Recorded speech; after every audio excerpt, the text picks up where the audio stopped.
surrounded by powerful women on the stage and in the audience.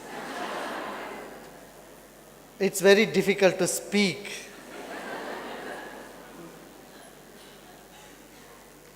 It said it is wise to keep quiet when women are in power.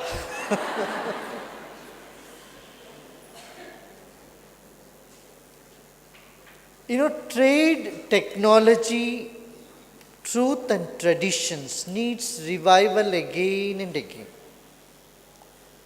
If trade policies are not attended to again and again, if it's not revived or revisited, if you continue the old trade policy, trade can never progress. Many businesswomen here, they will understand what I am saying. Same with technology. Today in the age of mobile phones, if you still hang on to the phone with the cards, landline phone, in 20, 30, 40 years ago, this present generation don't even know that how difficult it was to make a phone call. We had to book a call and wait for the operator to call you back and connect on a call. Maybe by that time you could even go and come back. It could be a city 50 kilometers away. You had to wait for 2 hours to get a connection. But today the technology has improved, has developed. We have mobile phones.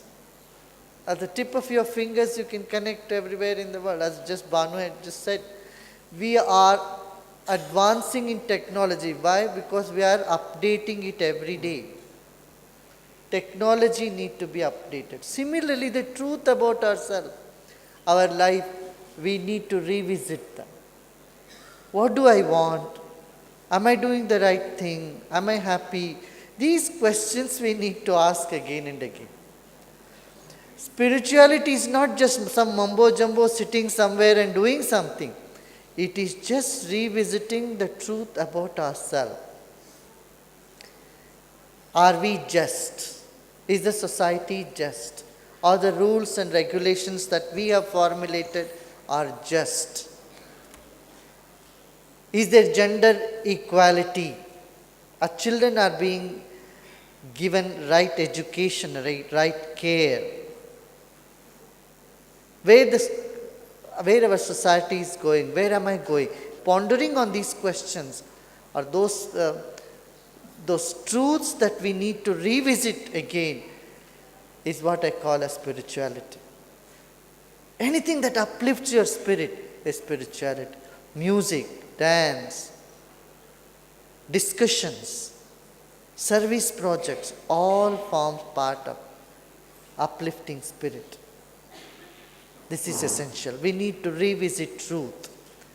And traditions, we need to revisit our traditions. They need to be updated.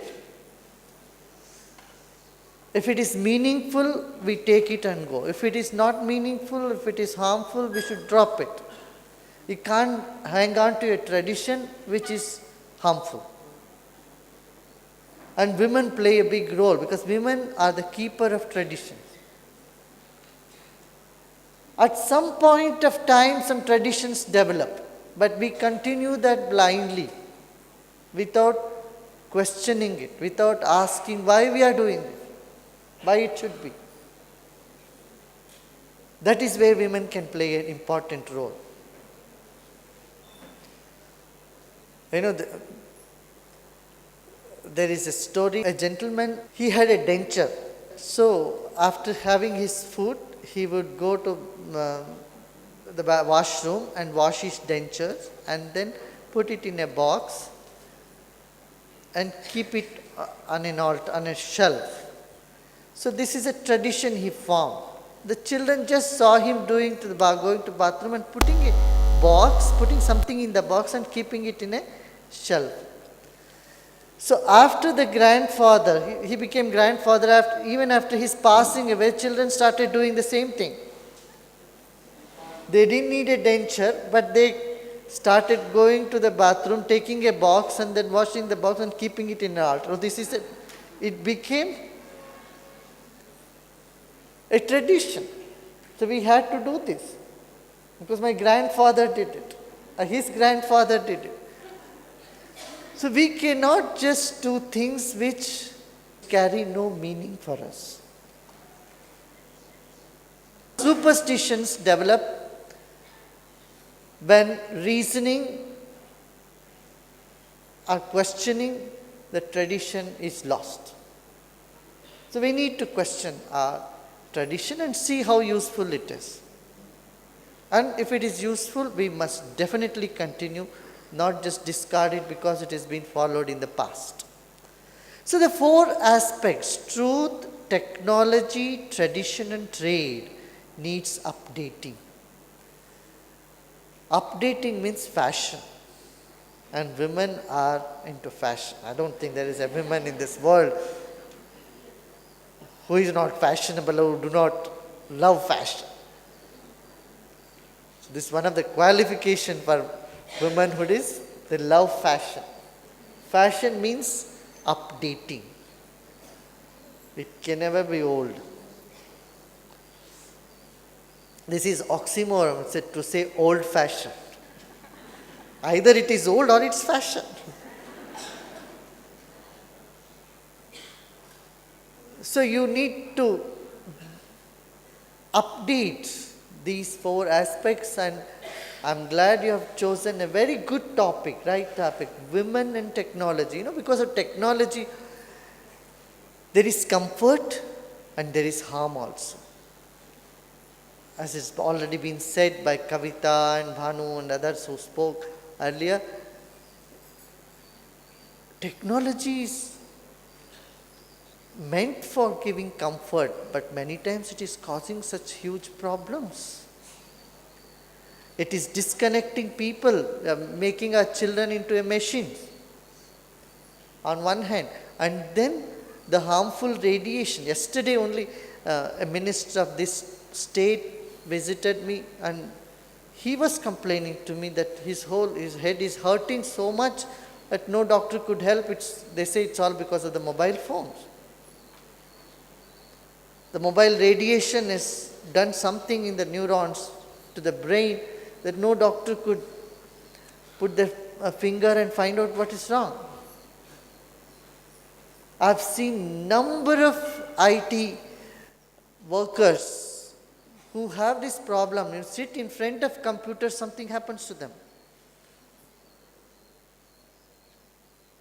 The radiation affects the brains, the neurons, the nervous system.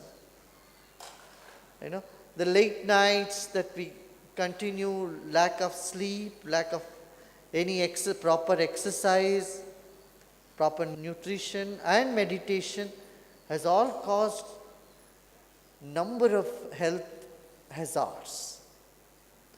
And this is one of the gift of the technologies, so as to say.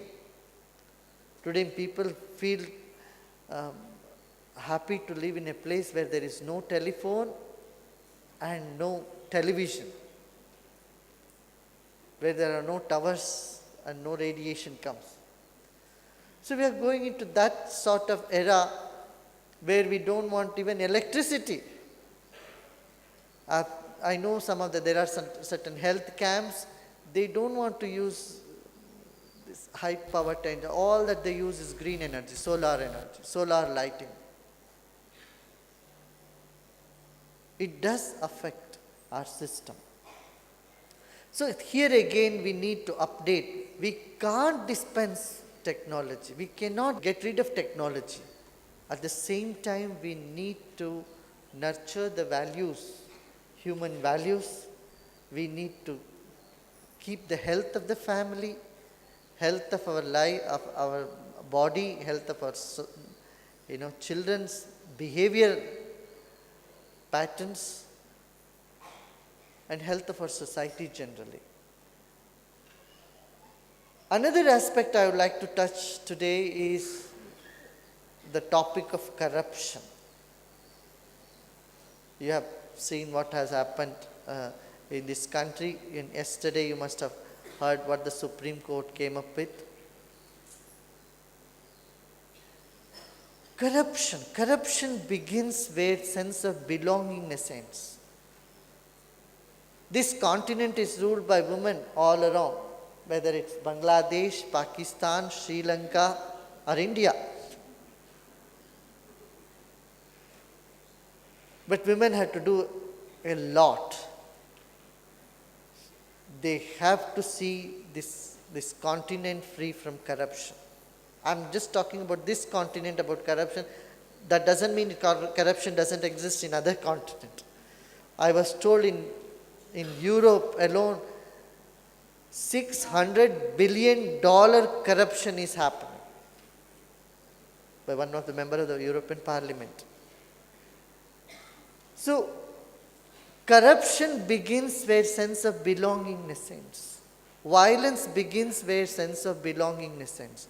And as women delegates, you all think about it and come up with programs that can counter these menaces in our planet.